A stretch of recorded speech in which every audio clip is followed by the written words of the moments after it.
Ta negba, ten kibuc, zakochałem się w tym w jakiś sposób. Ta cała idea zaczęła mi się podobać. Ja Szomera Ceir jeszcze to.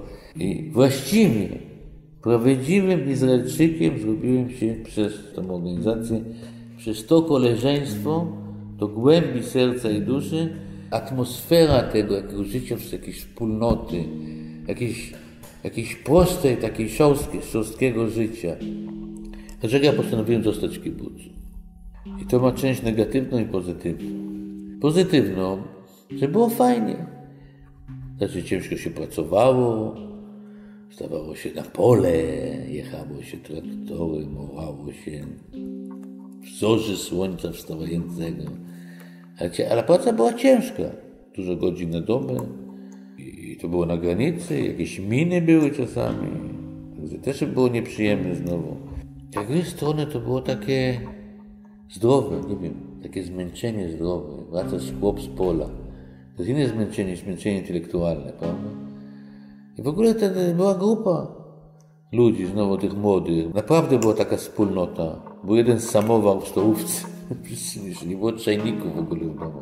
Wszyscy chodzili pić herbatę, bo kawy nie było, no ja nie znoszę herbaty, nie było rady.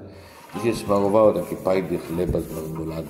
Potem wszyscy do stołówki przychodzili i się tańczyło nagle, i się śpiewało, i święta. Znaczy, nie wiem, czy to jest nostalgia w ogóle, czy co, ale to mi gdzieś do duszy wpadło w jakiś sposób, gdzieś taka rzecz do serca, nie wiem, czy do tego.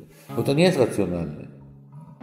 Jednak od początku nie wystarczało mi jednak, no wszystko, mówię, jak było fajnie, ten traktor i tego, ale z drugiej strony zawsze jak chciałem się uczyć, znaczy dalej, to dla mnie było naturalne. Miałem swoje profesje jako historyk, znaczy wiedziałem, że tego się chcę uczyć. Otworzono u nas koło nas Uniwersytet Berszewa, ta miejscowość na południu. I fajnie było, ja sobie jechałem 2 razy w tygodniu do Berszewy. Nagle otworzył się ten świat, co zawsze czułem, że chcę się nim zajmować, a tutaj miałem bardzo dobrych nauczycieli, bardzo dobrych. I myślę, że całe życie do mnie zostało, że jakoś łączę te dwie sprawy. Myślę, że to jest bardzo dobre łączenie.